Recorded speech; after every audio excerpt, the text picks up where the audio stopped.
Hello, ladies and gentlemen. Welcome to a very special episode of the Saturday Morning D&D Show. My name is Jordan with a silent PH in the middle. An afternoon from the UK. And I'm joined always by my wonderful co-host, Sir Lucian, over at Sir Lucian Gaming. Say hello. Hello, everybody. Welcome back to another Saturday morning in the fall. Here we are at the end of, what are we in, October, moving into November? It's crazy. Yeah, next week will be Halloween. Yeah. Halloween That should be episode fun. of the That's Saturday Morning everybody's D&D Show. favorite holiday, really. It's a great holiday. Sorry for the stream hiccups on YouTube. I don't know. I messed with some OBS settings last night and apparently lost my stream key. So when I applied a new stream key, it was like, I don't like that one. And I had to fix some things. So I apologize. This is a D&D show. We're going to talk about all the interesting things that are happening in D&D, and there's some weird stuff going on. And it is indeed my birthday, so thank you, Indoor Adventure, for saying happy birthday. And we got Alex Mandrake in chat. That's awesome. Really excited that you guys are here. I like mandrakes, not so much on the Lexes, but there Really? are some of the other types of mandrakes I really do like. Yeah. So Well, good I to mean, add to your campaigns. Yeah. The root, the Mandrake root is the really good one. So. That's a good one. Yeah. Yeah. Welcome everybody. This is really cool. We got lots of weird stuff to talk about. One of them is Wizards of the Coast is getting sued, apparently. Might not be the only time. There's probably other ones. Yeah, and they're a company, so I'm sure it's all like whatever. But there's just been anyway. I'll put links in the thing down below, and I think I actually have on this already. But there is a lawsuit by the people who created Dragonlance. Now, Wizards of the Coast owns Dragonlance, but the people that created it, kind of like how Ed Greenwood created Forgotten Realms, but it's an intellectual property of Wizards of the Coast because of TSR and things like that. Dragonlance is very much the same thing. So these original creators wanted to write another series of Dragonlance novels. And to do that, they need Wizards of the Coast permission. And then Wizards of the Coast has to approve what they're doing to make sure it aligns with their brand and things like that. Well, long story short, it seems like Wizards of the Coast didn't want to do this anymore. And after, the first book is already written, like it's ready to be published kind of a thing. But they pulled the plug and said, no, thank you. So the lawsuit is all about, hey, you guys canceled this for like illegitimate reasons kind of a thing. I don't know if you know more about it than I do, Lucian, but I don't. And I think the one thing that was kind of left out that I don't think anybody knows, and we might not, because sometimes when you talk about legal matters, everybody clams up and their lawyers tell them they're not supposed to say anything. Yeah. Because if they go to an agreement, they'll put like a gag order on Tracy and them if they assign an agreement. But we never know. But the only thing I haven't heard where I was going with that is what was Wizards' reason given for canceling the book? Like, what were the words they used to say, hey, Tracy and Margaret, we're sorry, we're canceling the book because of this. I don't think they gave heard that yet. Yeah, I don't think that they gave a reason. I think it was something to do with I'm trying to think. But I think they'll have to now because there's something going. They have to say, here's why, and then we get to dissect that and say, no, you guys are not being fair, or yes, you are being, you know. But once we hear that, and I was going to bring up Cody from Taking 20, he actually did a really good video on this, and I'll put that link down below as well. But if you want to just like a good overview of what they're doing, he did a really good job of just kind of like, here's what we know, here's what we don't know. And it's also really easy to vilify like Dungeons and Dragons and Wizards of the Coast and things like that. And you're right, maybe they didn't make good decisions, but something that was a good takeaway from Cody's video is that they haven't said anything. So like we're literally getting one side of a story. And that's really easy to be like, let's jump on the bandwagon and like hate everybody kind of a thing. And it's like, no, we should wait and hear both sides and figure out what actually happened kind of a thing. And then you make a decision from that. So I don't think like, I don't know. Yeah, so like D&D's not going to get canceled or anything. Yeah, like people are still going to play it, but like it was just interesting. But yeah, basically anyway. So long story short, we're not getting more Dragonlance material, and it sounds like Wizards of the Coast could make a Dragonlance campaign setting, but like after something like this, I doubt that they're going to want to deal with Hasbro anymore. So we'll see. I don't know. Yeah. And that's the thing. Wait for more information. Don't jump to conclusions on hearing half information. I think that's one of the reasons that we have as many issues as we do in our world right now, as we all like to jump to a conclusion, not hearing everything. But I like those authors. I read those books. They were cool books. I'd love to see them come back. I read the first one a little bit, but I was going to ask you if you'd read them and if you like them and what have you. Well, at least the trilogy. When I watched Cody's video, like you said, and he did a cool screenshot of all the books they have written, and there's a whole bunch of them that I have not read from those two authors. In fact, back in the day when I read those books, I thought Tracy and Margaret were both women. I never even knew Tracy was a guy until when I went back and researched it this last couple of years. I didn't even have any idea. I just thought it was cool that there were two women writing D&D books back in the day. That's what I was thinking in my head back there. So we'll see. Dragonlance is a cool campaign setting. It's not one we've seen come back in. Like, when's the last time we've seen a book for one of the editions for Dragonlance? I'm thinking AD&D. Did we get a third edition Dragonlance? I don't think there was a third edition book of any type, a fourth edition. So it's not like it's been brought Which is back weird because a lot of around. people hold it in such high regard, and it's probably because of the novels. And they've made animated movies and things like that. And there's cartoons they're I've fun. seen. And I remember reading the first one and really liking that Rastlin mage guy. He always seemed cool with his red robes and stuff. But the twin brothers that had an issue. Yeah, that was such good stuff. But it is 80s and 90s fantasy stuff too. So there is a certain type of fantasy that was pretty cool back then. But it was, as we're seeing now, everything's coming back up where it's being looked at from another lens, the 2020 lens, and so now you have a lot of different stuff. So it's interesting that I like the timeline that got set up, because that made it more me understand they started their talks in 2017. Here we are 3 years later. That's a big commitment. I never heard if they paid money to them or not throughout. I'm not sure if there had been any money exchanged, what the money was they were going to make off of it, that they're now not going to make off of it. I didn't see any of that listed. I'll let them figure it out. There was a third edition Dragonlance source book. They made quite a bit. So Bestiary and a Dungeon Master's guide for Dragonlance and stuff. Or Dungeon Master's screen, sorry, but a campaign setting book. Okay, cool. So it was alive and kicking there, but nothing for 4th edition. Well, maybe they'll work it out. Maybe they'll all get together in a room and they'll hash it out, and everybody will make friends, and we'll get more Dragonlance stuff down the road. Yeah, and that's the thing, is we also think like I think the feeling is that, like, man, they're super angry, and they might not be, but like when you're dealing with big corporations, you don't call them up and be like, hey, can you do me a favor? You go through legal channels, and so they're like, this will get their attention, and they'll kind of have to respond. And so we'll see. Yeah. Everybody in my chat is like listing all kinds of stuff up. You guys are way more on this story than I am. If all they of that said stuff you're printing is true, I have no idea. I'm not specifically, our RPG DMCA said that they didn't cancel the book. They just said that they're not going to approve any further drafts. And that was their kind of like easy way of not making the book go forward. Like legally in the contract or something, they could just be like, well, if we don't approve any more drafts, then the book is stalled forever. And then we don't have to do X, Y, and Z. And I think that's where they're upset. So, but yeah. And if you take it without, again, we don't know anything. If let's say in good faith, they wrote a good book. So Wizards of the Coast read a pretty good Dragonlance book. They have it. Something happens and they decide, we're not going to print this really good book and make money off this really good book. We're just done.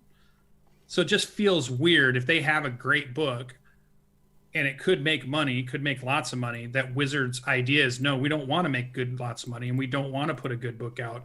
Let's kill this. So I just feel like we're missing something. There's something missing somewhere. For sure. We'll find out. I'm sure that we'll, in the days to come. And maybe if they don't get that, maybe they can go on and make that. If I was them, if I was Tracy and Margaret, maybe if you're listening to our show, which you probably are not, do a Kickstarter, create your own world, because you obviously can do it because you did Dragonlance. Create your own world that's for a 5e setting. And you would smash Kickstarter stuff from all your fans that are saying, hey, we want stuff from you guys. And then you would own it. So just go, And how well did that work out for Gary Gygax? I don't know, but it worked out for Matt Colville, and it worked out for... Well, Matt didn't have a proprietary thing earlier. But Gary Gygax specifically... he invented D&D and then tried to make another version that he could own, and it did not do well. No, I don't mean another version of D&D. I mean make a 5th edition world that they own. I understand. Yeah.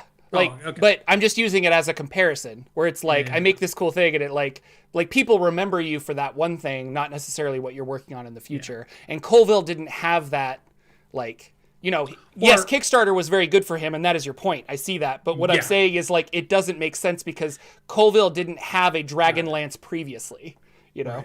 Right. But let me also bring in Critical Role, who also did a 5th edition book and made plenty of money off of it. Yeah.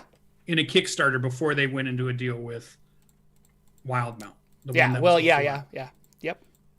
Which arguably, I think they got Wildmount because of that $1 million, cajillion dollar Kickstarter. I think it's it beat out. Or go to Kickstarter and look at all the other 5e ones that are being published right now. They're making 100,000, a couple 100,000 for anybody that's kind of putting out a 5e campaign setting. Kobold Press is putting them out. Jetpack 7, they're all making money off it. Those two famous authors, I could see them making money off it. No, they could. Yeah. So we'll see. Yeah.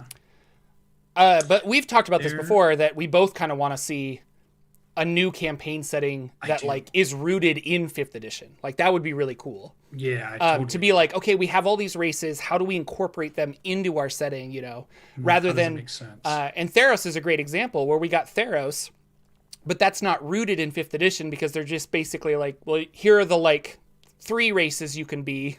You can't be all of these different races. You can only be these humans and these satyrs and things like that, centaurs. But it would be cool to have like, that, I don't know, just that setting that's like using the 5th edition mechanics. We're going to build a setting rather than trying to use an older setting and shoehorn 5th edition mechanics on it. But yeah, I hear you. I don't know. Lore, you should know what's going on. I saw your note. Then there was Chris Perkins was talking. We did see him talking about some other things, but he also did a Barovia video this past week. So for those of you that are huge fans of Barovia, Ravenloft, I thought you might want to watch that one. It's still not a world I've played in or wanted to look up more on, but I know you've ran some games in it. I know you played in it. I know you had the books for the Strahd Adventure. We know we're getting a redone Strahd Adventure, or like a special edition version box set kind of thing. Yeah, the box set, I think that comes out in 2 or 3 days. So it's really close. Or if it's not, it might already be out. I'm not sure. I wasn't too interested. I wasn't too keen on getting the $100 box set because I already had the book and I have it on D&D Beyond and stuff like that. So if I'm going to run it, it's probably going to be through D&D Beyond. But that is an interesting one where they wrote that Ravenloft game. And then the more people were playing in it, it just kind of was like, well, we could expand on this. And if you start looking at all the 2nd edition, like they call them the Domains of Dread, there's a whole map of all these different realms. One's controlled by a hag and one's controlled by Strahd the vampire. And they're all kind of like stuck in their own hell. But they while they're there, the people are stuck there with them. And so you have to complete some kind of task to leave and go to a different Domain of Dread. And it was interesting studying Vecna because the Vecna Vecna Reborn? I can't remember.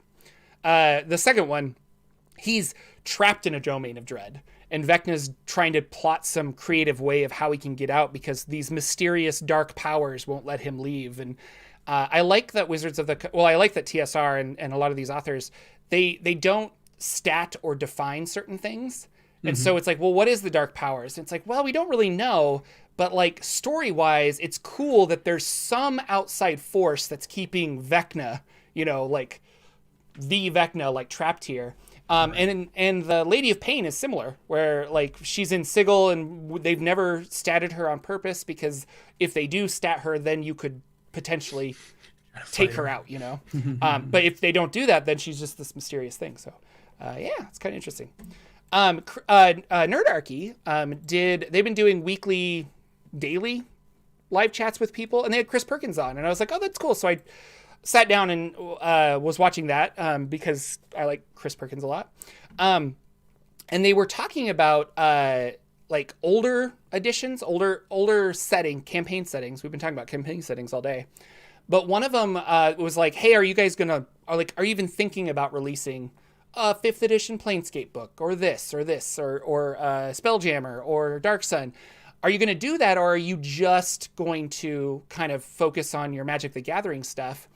And he had a really good way of saying it, where Wizards of the Coast now specifically, they don't want to make a book that you buy and take it home and put it on your shelf and never open it. And he's like, we did that a lot in 3rd and 4th edition, where we would make these books and people would buy them because they'd be excited, but they weren't useful at their table. So they're just like, I don't know. And they kind of like put it on there. And then they just feel like that's wasted if you don't even open the book and read it or use it in some way. So when they're talking about campaign settings, like we'll use Spelljammer for an example, he wants to know like what new and exciting story or what's something new we can do with that system, as opposed to just kind of bringing it into 5th edition. Like that is a cheap, easy way to make a book, and it makes money probably, but in the long run, will it spark a whole new bunch of people to be interested? And Eberron kind of did that. Like we got new stuff in that Eberron book that was not from the 3.5 era. And then it did do things like it statted the Artificer for 5e and stuff like that. But I thought that was an interesting mindset. Is they are aware that they're like, we could just print books. Like it's not hard to upstat Spelljammer and reprint it and send it out to you. But like as a company, like we don't want you to have another book on your shelf that doesn't do anything. Like we'd much rather, make a core product. So. Mm-hmm. So he was saying like he just didn't see the purpose of 5eing a 2nd edition campaign setting, and I thought that was really cool. So it was a good interview, and they took questions from chat and stuff, which is not something you get with like Lore You Should Know or the Dragon stuff questions. So it was fun to just be able to. And I sent a question. I was like, Chris, I would like to know about this, and he's like, oh, so it was cool. Very cool. So if we extrapolate on that a little bit, do we take from what he said we're not going to get older worlds 5e-ified? I don't think so. Or if they do, he said, that's what you're taking from what he said. If they do, they want to tell a new story with it. So, okay. So here's the idea of like, maybe they do a Dark Sun book, but maybe the spin on it this time around is instead of the sorcerer kings that are all over Dark Sun, maybe past adventures have taken those out. And so your goal now is like the world after that. And you have to figure out how to like regrow vegetation in the sand without magic and stuff like that. And so I don't know, like what's a new story we could tell as opposed to just like regurgitating the same thing is I think what he wants to do. Because the Forgotten Realms is growing and changing, and there's things happening in a lot of those adventures that have changed. Like El Terrell is different from Baldur's Gate, that got teleported to Avernus and stuff like that, and so I don't want to say it's a living world, but they're I don't know, they're moving forward with it, giving it a history. So Tasha's fits with that. So I wonder, whatever the next book announcement, I wonder if it'll fit with what he's saying. Yeah, I don't know. Because we don't have any more cities in the Sword Coast to really do not big a full-on book on. Yeah. So what is going to be the next campaign thing they throw out? I mean, besides we know we're going to get probably another Magic the Gathering one. But I wouldn't be surprised if they did, like, and I've talked about like Planescape before, but like a Planescape / Manual of the Planes kind of book, where like here are the existing, I don't know, planes, but we're going to give you some new tools of like, this is specifically how you get from one to the other. And this is, there are gateways located here, here, and here. And here's like what you have to do to get through those gateways, and really, statting it up so that it's a fun 5th edition resource that has, I don't know, I don't want to say new mechanics, but like, I don't know, just new stuff. So I don't know. You're right. This is something we could just like pick apart when he just kind of flippantly said, like, we just want to make better books. And so it's like, well, I'm sure he chose his words carefully because he knows what the schedule is, right? And he knows what they're working on. Yeah. So I'm sure he kind of picked it. So I'm wondering if we keep that in mind, what he said, and then we kind of overlay it with what we start to get over the next year, because we're going to get a bunch of new announcements coming up. We're almost done with this year, and we'll get the 2020 or the 2021 calendar of D&D books that are going to go up on our shelves here pretty soon, I'm guessing. So it'd be cool.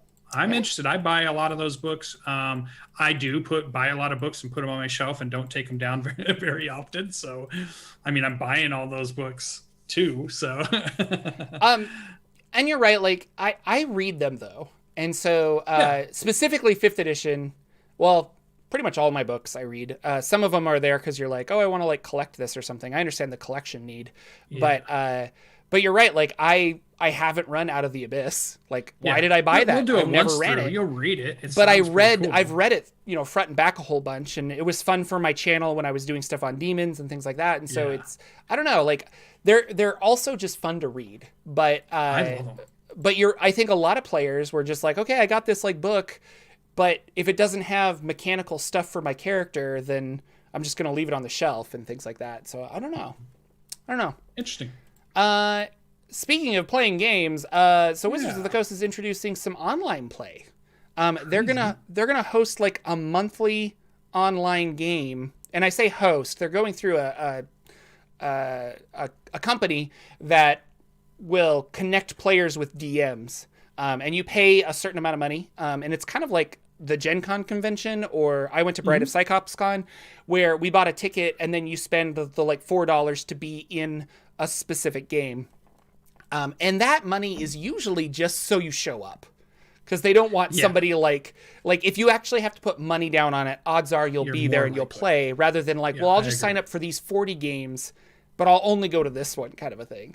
Yeah. So I was against it at first. I'm just like, I already paid a ticket to go to Gen Con, but then when I actually went to Gen Con, I'm like, oh, it makes a lot of sense that I had to just pay like $3 to be in this game. So, because there's so many no-shows, Yeah, there's some incentive. But you can sign up to be a player, and there's going to be a bunch of game slots. This is going to be November 13th and 15th. But the interesting thing is you can sign up to be a DM and get paid, apparently. Yay. And you know how much we've been talking about, like, should DMs get paid? And, like, it's interesting how it seems like it's okay now, but maybe, man, like 2 years ago, it was like, oh, it's blasphemy. Like, I can't believe that you would ever do that. And if we pay DMs, all of a sudden my DM for 17 years is going to want money for all the fun I've been having. And it's like, well, man, at least buy him a beer or something. I don't know. Like, it's a lot of work. So I don't know. Do you think you'll take part in this virtual D&D weekend? It's November 13th through 15th. I think I'm going to look at it because I feel like my work schedule isn't going to be too bad during that month. You should sign up for a game, and then we can talk about our experience. Maybe I'll DM some stuff, and maybe I'll get paid, Jordan. Do it. Maybe I'll get paid. Do it. Do some good stuff. But yeah, I think the idea is Dragon on the Mount. I've already ran it a couple of times for friends, so it was pretty good. Do it. Do it.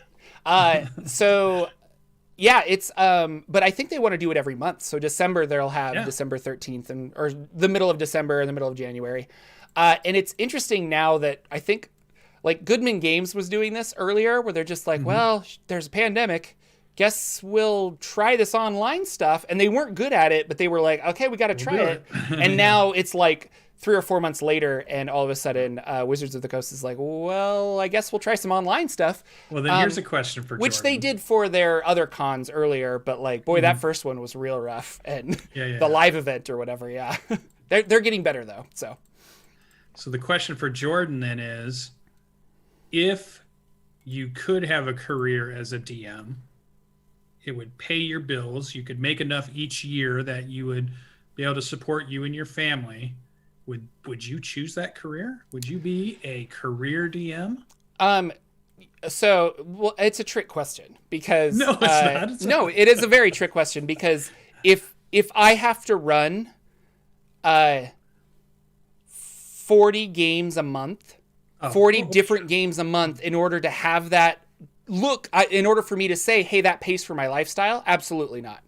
If I'm running 2 games a week, if I'm running what 2 if it's games, 40 hours? No, 40 hours. No, you'd never be able to do 40 hours a week of being. You're okay. So in your 40-hour a week job right now, like I don't think you stopwatch okay, I'm doing like, I don't know. No. Like, that's still a trick question I because see where you're going. 40 hours of me being on the camera and like engaging and doing stuff for people, 40 hours of that plus of like researching and things like that to make your campaigns actually happen. I don't know. I don't think that. You don't think you'd do it? All No. right. But if I'm running, here's the funny thing: if I'm running 2 or 3 games a week, yeah, then I would love to be when paid I'm scheduled right now, $100,000 for 2 or 3 I'm games a on week. camera for 40 hours a week with the school districts that I teach software to, and I'm on. Yeah. So I'm starting to think, well, I could do that, or I could just be playing Dungeons and Dragons for 40 hours a week. But I think I'm in your camp because the minute you turn the thing you like to do into work, somehow the dynamic begins to change, right? When you have to do it and now you're not doing it because of fun. I know a lot of people say, you know, if you love to do it and you can get paid for it, that's the best thing in the world. But sometimes if you turn your hobby or that thing you like into your job, then all of a sudden you start not liking your hobby anymore because now it's your job. Now, I don't know if that's true for everybody, and I'd be worried that that would happen to me. But I would consider it. If 40-hour a week, nothing crazy, you don't have to work the slave mines to make it work. You're getting enough money from each of the games that, you know, you put in a solid 40 hours, however you do it, and they pay you a living wage that is equal to what you're making now. I'd have to think you'd have to think about it a little. Oh, but yeah, but I hear you. And then if I can't choose the people I want to play with, that's another thing. Now like, there's an argument I can't, you know, because it's like, I can't fight you on that. I mean, yeah, you gotta work might with what have you somebody get. you have somebody who buys a game and you're just like, okay, cool, and you play with them once and you're like, I know you signed up for a year-long campaign, but I hate you. I'm sorry, like I will not play with you anymore. So there's a lot of, that's why I say it's a trick question. It's not you trying to trick me into saying something specifically, but I feel like it's there's pitfalls. I mean, yeah, it wouldn't be glamour. There's more to it than just saying, do you want to get paid? And you're like, well, yeah, but like there's more to it than that, you know? So I don't know, but I find it interesting. And I wonder if that's an incentive for more people to DM. Well, would it be a possible career is where I was going. Could it be, maybe you don't think it's for you, I don't think it's for me, but could it be a viable career for somebody? Would somebody look at that and go, hey, I think I could do that. That would be a fun job for me to have, you know, throughout the year. Yeah. I don't know. Maybe there are people that would like that. Definitely like supplement income and stuff. And somebody put in chat, you know, there are Twitch streamers that are really kind of doing that. They get on in the morning on their camera. They stay on as late as they can. They talk and interact with their audiences. And that's I find that exhausting. Living. Yeah, like just saying that out loud, I'm like, that is exhausting. I don't want to do that at all. So, and you want to be a writer creator, I'm feeling. Yeah, before websites like this, there are even people were doing this with Patreon for a long time. Like, you know, sign up at the $80 level and I'll run a game for you. And everyone who's done that, well, not everyone, but I've talked to quite a few people who have done that or are doing it, and they do find it exhausting. Because at the end of the day, you're just like, I don't want to do this. Like, I've already been doing some other stuff, but I have to like prep a game. And then I feel like maybe I'm a perfectionist too, but like when I sit down at a game and I'm just like, I didn't prep anything, like I feel bad. And I feel if they were paying for it, I would feel even worse. So I don't know. That's a bigger discussion, I guess. But I thought, anyway, it's interesting that it could be your side hustle. How about that? Definitely a fun little side job. But yeah, for sure. So pizza money for games. There you go. Yeah, moving forward to everybody's favorite part of the show, Bardic Inspiration. I wasn't ready, so I'm just going to play mine when I click on this button right about, oh my god, it's so far up now. I have to scroll so far to get to it. Oh, see, I made a whole OBS thing. I'm playing it now. I've got an animation. You haven't been watching. I got like a horn. It's really cool. Yeah, you got to watch the show.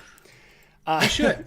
One of these days. I've got it on my list of ones to at go least back check to. out the Bardic Inspiration thing I made. It's really cool.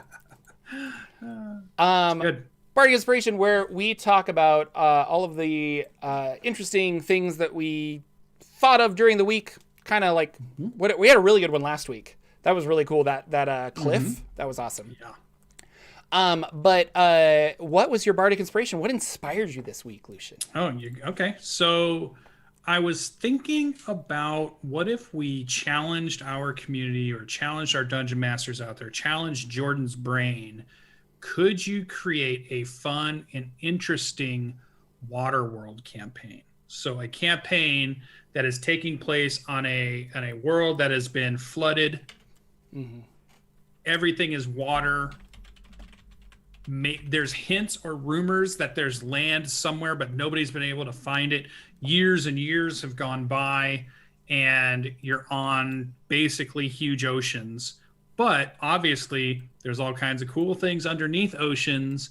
So there's a lot of potential for cool adventuring and finding old empires and doing things. There's a lot of cool opportunity for ship-to-ship combats. There's a lot of cool opportunity for how do people create towns and cities and villages when everything's on top of water?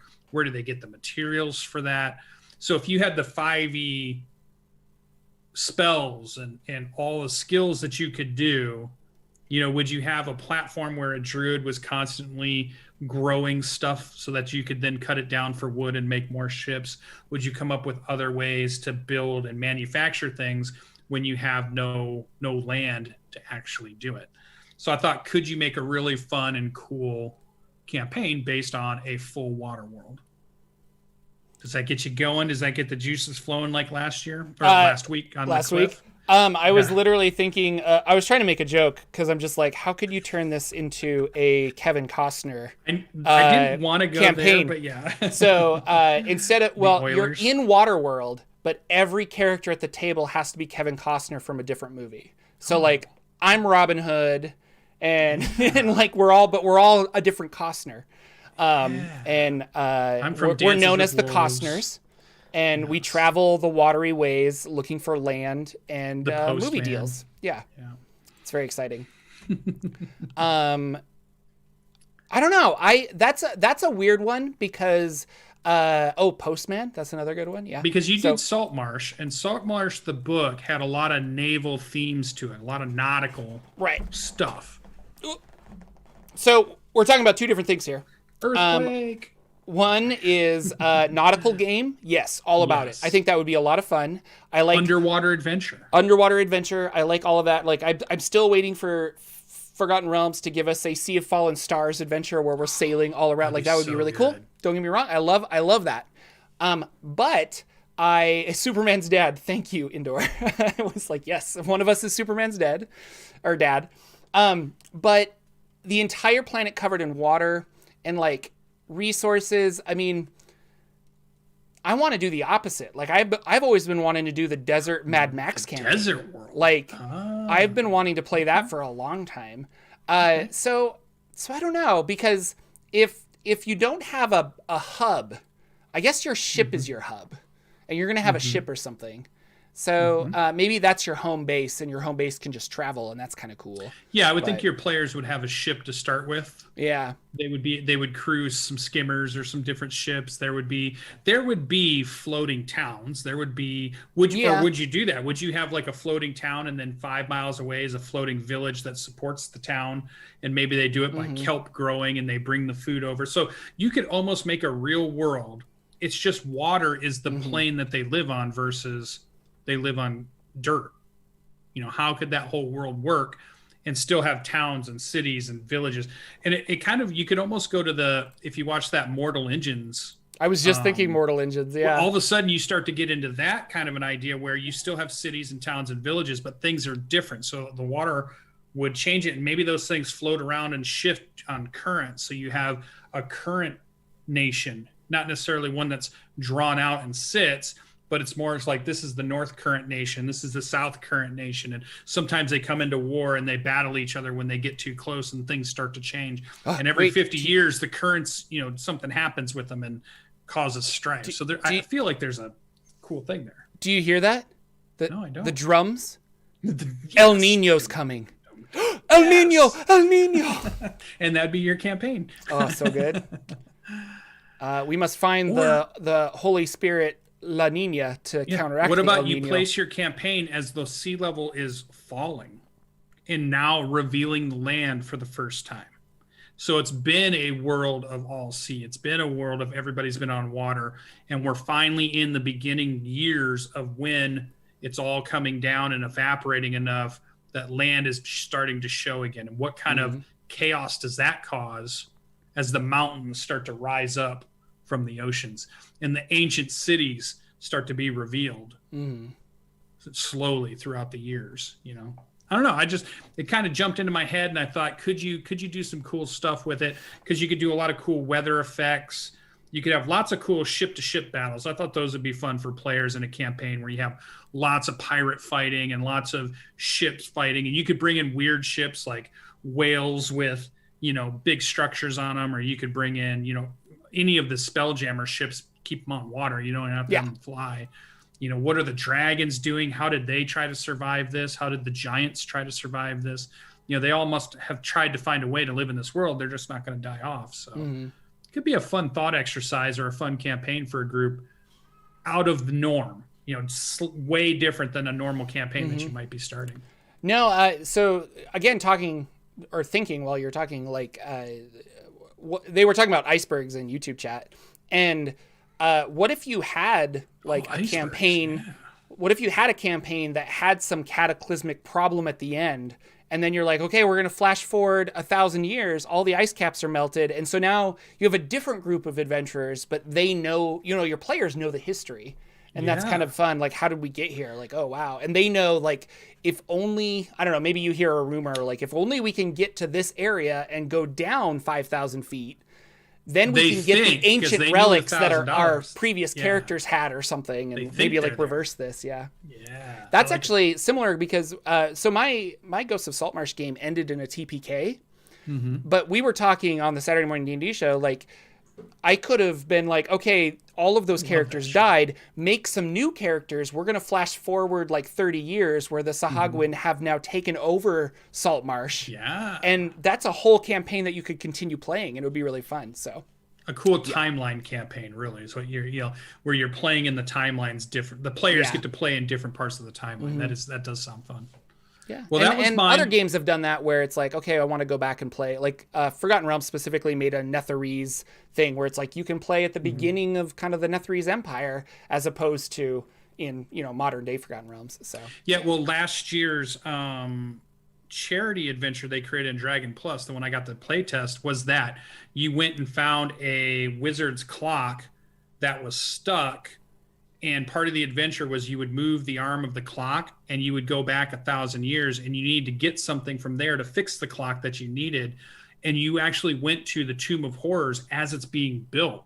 Oh, cool. It's not completed yet. Yeah. They're creating it right now. And you get to go, you grab something, you bring it back, and then you move that arm again and it does another thing and you do another part in a different timeline. And then you finally get to come back and you get to fix the clock tower that is an old wizard's time magical artifact thing. So it's like a really video game thing, like Chrono Trigger, where it's like I'm going to go back in time and introduce a flaw. Trigger. Like I'm going to introduce a flaw into this blueprint or something. So when I go back to the future, I'll be able to, like, you know, get past this because he's now weak to fire or something. But yeah. Mr. Bidwell talking about the Hollow World. Pull the plug at the bottom of the sea and just watch the oceans drain. Yeah, so now we can have both ideas come. Yeah, because we did the Hollow World one not too long ago too. So yeah, you would flood a whole nother, and then they would rise up and be pissed at you, and they would invade the surface because of what you've done by pulling the plug and sending the water all to them. So they're mad at you. So yeah, you'd have a great war between the Hollow World and the Outer World. Just ridiculous. This would be great. So that was mine. I did have a bonus one, but I felt like I took up enough time on Waterworld. I wasn't sure if we were going to, when I was thinking of it, I wasn't sure how far we'd be able to take it. But now that we were talking about it, I felt like, oh yeah, there's a lot of cool stuff there. So what was Jordan's Bardic Inspiration for this week? So I've been working on my, I'm trying to write a campaign setting. I think I've talked about this before. And I was working on it a lot this week because of... I didn't make a video for this week because I was really busy for other stuff, and it just was like a source of anxiety where I'm like, I'm not going to get this out on time. And so I finally was just like, just don't do it. and like work on. And so I was working on this just to kind of clear my head, and it's been a lot of fun. So I got a lot done on it. But specifically, I've been reading a lot of real world mythology to say what of this real world mythology do I want to spin or adapt or take for my campaign setting. And one of the things that is in a lot of different mythologies, but specifically we're going to talk about Greek mythology, are the Fates, or the Moirai. And the Moirai are these three women, and they are like the weavers of fate. And so they're spinsters, and they've got like their thread. And when you're born, they have like your whole life in a tapestry kind of a thing. And they can alter that if they need to, but like they're in control of that. And I was wondering, like, how could you use the concept of fate, or even these three characters, in your D&D game? And I want to think like mechanically. Like when a character is at 0 level, do I say, okay, you've got like 10 fate points, and you can use those to, like, when you use one, you get like an automatic 20 or an automatic critical hit. So the player can kind of mold their fate based on that. But if they use it too fast, it's like, okay, well, you used it all, and now you're out of fate points, and now your fate is dead. Or they could use it to come back from the dead, but then it's gone after that. And so that I like the idea of, here's the thing. I don't like the idea of a player being like, or a DM being like, well, you can't do that because it's your fate to do this. But I like the idea that the player could, I don't know, like, it is my fate to do this, and giving them mechanical tools to assist them along the way. And then just saying like, well, no, that's the gods blessing you in a way. So I like the concept, just the general concept. If you take it out of it, in the beginning, you have more options, but the more you use them up, your fate becomes more and more locked in until you have no more options to change your fate. Oh yeah. And so now you're locked in. So your decisions lock in your future, which is just like a crazy thing to think about. And for your players to stumble upon without you saying that out, the whole campaign for me would be getting them at some point to have that epiphany of, wait a minute, I had so many cool options in the beginning, but now I have no options. I'm stuck because of everything I've done before. And they come to realize, oh my God, we have so much potential when we start. But our decision kind of railroad us a little bit. That's interesting. I like that. So yeah, I don't know. And then I had an idea for a whole adventure of like, you could start a new adventure, and it's like, oh, all of these children are born and they were destined to die by the time they're 25 or something. And that is their fate. And so all of these kids are your players who are now like 20 or something, or 5 years, or maybe they're 24, who knows? It's like, you're going to die next year. Sorry, we never told you, but the fates are going to control your life. And that would be fun for your players to be like, well, I reject that. And they go and they search caves or sail or somewhere to find these fates and to challenge them, so that your players can actually rewrite the tapestry, so that they live, or that they're destined for something else. And I thought that could be a whole fun adventure where it's like you have a ticking clock basically, and it's like you gotta find them fast or you're gonna die, kind of a thing. And just, I don't know, I like this concept of fate. And that fate heavily plays into the Al-Qadim setting, which is kind of interesting.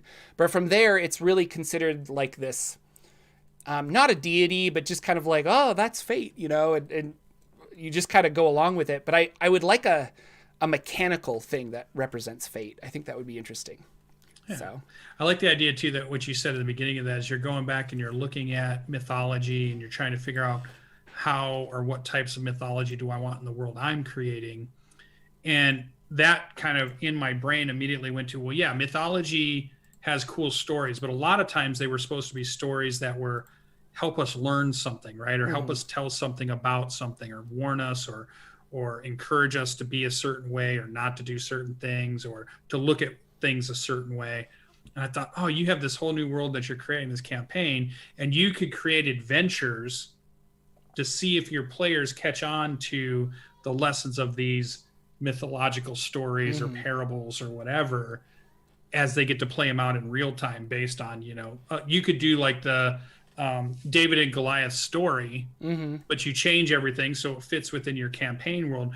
But it really is the lesson of David and Goliath, and what do they learn from that? what do they pick up? Yeah, from no, that? Icarus that's who interesting. flew too close to the sun. Yeah, could you create a campaign that makes them think about that? Maybe that you create a campaign that's like, or an adventure, I should say an adventure, but yeah, you have an adventure that's like, okay, we've got this spaceship or something that we've created, and we're gonna like fly to the sun, but they were pushing too fast or whatever, and then the sun tore apart their ship, and and then you're like, oh well, that's like a direct parallel, but like I see what you're saying. I just can't think of anything do it in such a way that fly. it doesn't. It takes them some time to catch on. Like they don't know they don't immediately jump to. Wait a minute, are we doing, this storyline or whatever? So, but it's been really fun. If you're a patron of mine, I ended up putting the world map that I was building for the world, and this was really fun. So baby Oliver, my son, made a.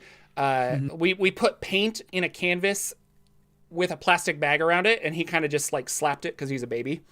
But I took that painting and I took a picture of it and I loaded it into my software and I traced it to make a map. And then I put that into some map making software that I Incarnate specifically, which has been really cool. I not sponsored, but like really love their service. And I've been painting a world map, and I'm going to add some rivers and stuff probably today or tomorrow to kind of like finalize it.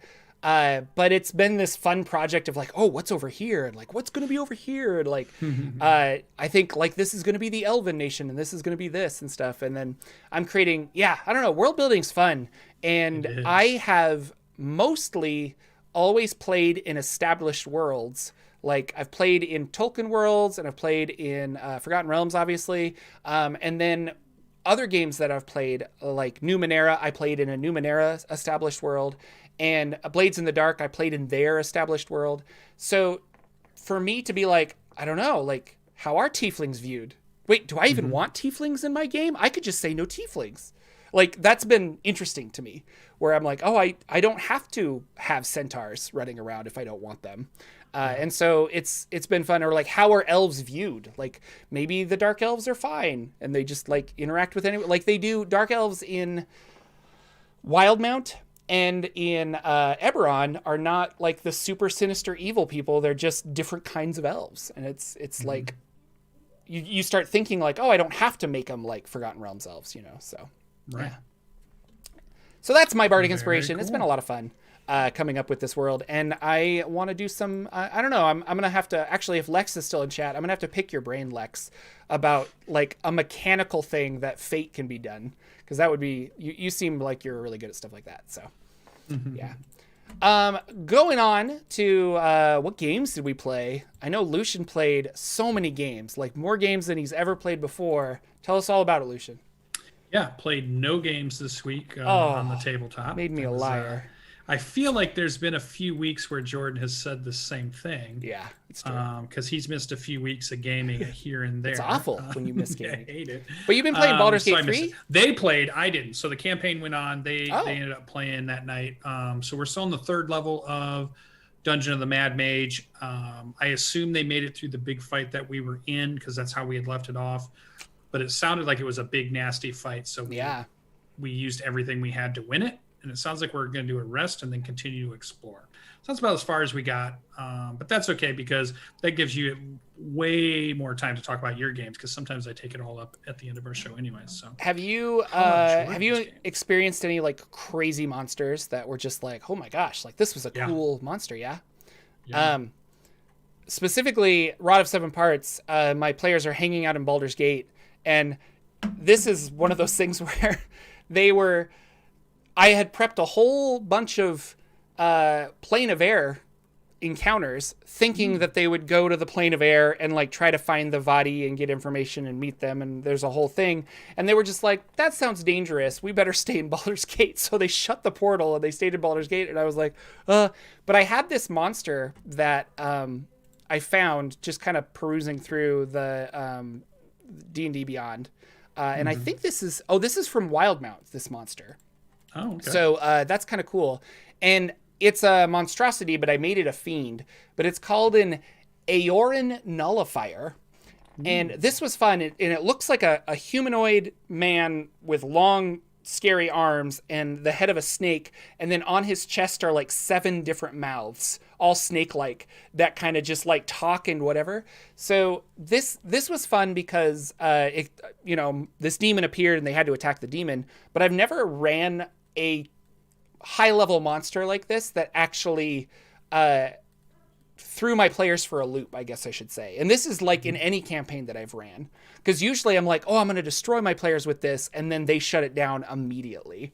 But this one was a lot of fun because if you're within 20 feet of it, you have to make a saving throw, and if you fail, you roll a d8 to see what you do. And so that was kind of interesting because right off the get-go, Rikiri failed and rolled a d8, and she just stood there stunned, and it was like, that's interesting. And then it has a bunch of ways to disrupt magic. So it can do counterspell at will, which is fun. Even though I hate counterspell, it can cast detect magic, dispel magic, and see invisibility at will. And then once a day, it has an anti-magic field. So I think my players really wanted to catch a demon and interrogate it to get some more information that way. And Lex's character Shifter ended up casting a wall of force around the creature, and he was banging on it and tried to get out, and then he cast anti-magic field, and so we had like this wall of force and then another bubble of an anti-magic field, and he like walks out of it, and it was just a really cool visual that I really liked. So this was fun, and everyone was trying to like stay away from it, and then they would cast spells and he would counter it, and it was like, how can I goad him into countering a spell so that I can counter a bigger one later, kind of a thing. Which I've heard that there are some end monsters and other Wizards of the Coast modules that have similar effects. That reading it, I'm like, that seems broken, but then I was like, oh, actually that's kind of cool because you only have one reaction, so you have to like make the monster use this reaction so that we can do other stuff. Yeah, we had a Beholder fight that had a cone of anti-magic and it was rolling stock things where people were getting stunned or paralyzed or thrown up, and then it was countering certain things and we were trying to counter things. So it was like, it really made our group try to fight differently and do some things that they couldn't normally do, like you said. So it's every now and then to throw those in is great. So really cool monster. You should check it out. And then specifically, the Zentarum are becoming like a bigger kind of influence in our game. And Siren, who is played by LB Hackamup, her mother is the head of the Zentarum, is what we established. So she's kind of like, she knows something's up. She's a little confused as to what's going on. And it's been really interesting. Overall, our players have to get to the realm of Pandemonium, which is called the Windswept Chaos something. Can't remember off the top of my head, but it's a really nasty place. And I've been writing a whole bunch of like charts and stuff for like when they get there, they're going to have to roll randomly for these kind of things. It's going to be a lot of fun when they actually do get to Pandemonium, which I think is going to be soonish. So we gotta end our game. It's coming up. And then I got to start another game somewhere. I always ask, how many rod parts do they have? Because this is they have the 6. rod of 7 parts. So they're just missing the one now. Yep. And the last one is conveniently with the final boss. So it's going to be interesting. Yeah. Do they have all 6 together? Nope. They haven't assembled them yet. They're still 2, 2, and 1, and 1. Is that going to doom them if they don't put it together? Because I assume the way you beat the bad guy is that you have the 6 rods assembled. Yeah. I should put you in my next game because you're on point. The rest of them are kind of like, I don't know. No, but combining them is risky, and they know that. So I think they've been hesitant to do it. But like, I don't know. It's interesting. Awesome. So we'll see where that goes. I played Dungeon Crawl Classics Linkmar game. Danimal, you can take a drink. Linkmar is a series of books. Fafid and the Grey Mouser is the characters, and there's a whole series of fantasy novels that inspired original D&D. They're in Appendix N is what it's called, of the Dungeon Master's Guide, the original DM's Guide.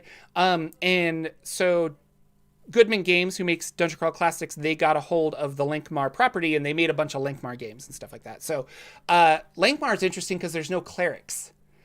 Ooh. And so it's like, well, how do you heal in a fantasy setting? Religion is outlawed. No, not outlawed. There's just, they don't exist. Like the class of cleric doesn't exist in Linkmar. You're a wizard, a thief, or a warrior. Like those are the things that you play. So it's not like religion's outlawed or anything. It's just like it's not part of the system, not part of that world. And everybody's kind of like a, I don't know, like a drinking smuggler or whatever. So you restore hit points by spending luck and drinking booze and things like that. It's kind of fun. So I played a wizard and we had to do a heist and we're running around. And I ended up dying because it was funny. Like I had enough hit points to survive, but in DCC you can lose status points pretty easy. And I had an agility of 2. And when the enemy wizard cast a spell, he put acid all over the walls and all over our bodies and stuff. And instead of hit point damage, that actually did agility damage. And it did exactly 2 points of agility damage to me. And I died. And I was like, okay, well, I'm dead. And then Judge James, my DM, the judge, he was just straight up like, well, I don't want to be mean, so you go to 1 agility. It's basically like you could still play the game. And I was like, oh, thanks. So that was nice of him because it was just a one shot. But it was a lot of fun. Linkmar is an interesting world. I didn't realize that the DCC Linkmar was as flushed out as it is, but like you can go to all kinds of different places. There's a giant map. I feel like it's a big, thick book that they put It's out. a box set, yeah, that they came out with. And then the adventures on top of that, they've got like 11 adventures that you can play. So it's really cool. So that was a lot of fun. That was my Bride of Cyclops Con. Say what? What cool dice did you get to roll? Different, because that's the cool thing about DCC is you've got weird dice sometimes to roll. So did you, as a wizard, get to roll anything weird and goofy? The wizard I played had he had +1 die for one of my spells. I think it was Spider Climb. So when you cast a spell in DCC, you have to roll a d20 plus your spellcasting modifier, and if you roll a 12 or higher, something happens. Mm-hmm. But if you roll an 11 or lower, you forget the spell for the day and nothing happens. So it can kind of stink when you're just like, I want to cast Fireball, I forgot it, and like it didn't go off. That kind of stinks. But it is really fun when you roll a natural 20 and you actually get like a 26 on your roll, and then you look at the spell table and it's like, oh, I blew up a house. Wow. And so you can do really cool stuff. And the idea is that magic is volatile and you can't really control what happened. So DCC has the dice chain, and for my Spider Climb, I get to roll a D24 instead of a D20. So there's that extra chance of doing extra damage and things like that. But no, we were rolling D5s and all kinds of stuff. I was casting color spray. I had a robot familiar that followed me around, and I named him Bartholomew. And so me and Lagabon and Bartholomew were running around. It was a lot of fun. So would you say Linkmar is a low fantasy, high fantasy, steampunky? What kind of feel to the setting are we getting? It's definitely fantasy, and it's like a medieval fantasy, I think, because there's like fire lamps and no electricity and stuff like that. So. I guess just like sword and sorcery, like you're usually just like a regular person that goes out and does stuff. Interestingly enough, in Dungeons and Dragons, original older D&D, wizards always had, sorry, not wizards, rogues and thieves always had the ability to like use magic item. And so it's like, I'm not magical, but I can use this wand. And that comes from Linkmar and Fafhrd and the Grey Mouser, because the wizards could do all kinds of wizardy stuff, and the thieves were sneaky, but they could also use like magic items, whereas the fighters didn't really. They were just kind of like knights and stuff. So, I would say I want to read the books, but I would say like more of a, I don't know, just sword and sorcery, I guess. Like you're just an average guy, and I have to go take care of this. It's not world-ending events for the most part. It's just here's the adventures of, Jordan, the man with the silent PH, and that's the adventures of me. So, but it was fun. Elise says happy birthday. She's in chat. Oh, hi, Elise. She's such a wonderful person. Yeah. So that's what I did. And then if you guys are actually interested in Dungeon Crawl Classics, Jordan, I'm going to run some tonight on the main YouTube channel. the Jordan with PH YouTube channel. So I was going to play, sorry, I've got this cough. I was going to play Dungeon Crawl Classics with a bunch of my friends here at the table, but it didn't work out. And so we were talking about it and we're like, well, we could play online. And I was like, awesome. So I got the People of the Pit. I bought the maps and stuff from Goodman Games for Roll20. And then we were talking about running it and playing it. And I was like, you know what? Maybe casually, I'll just stream it on the web.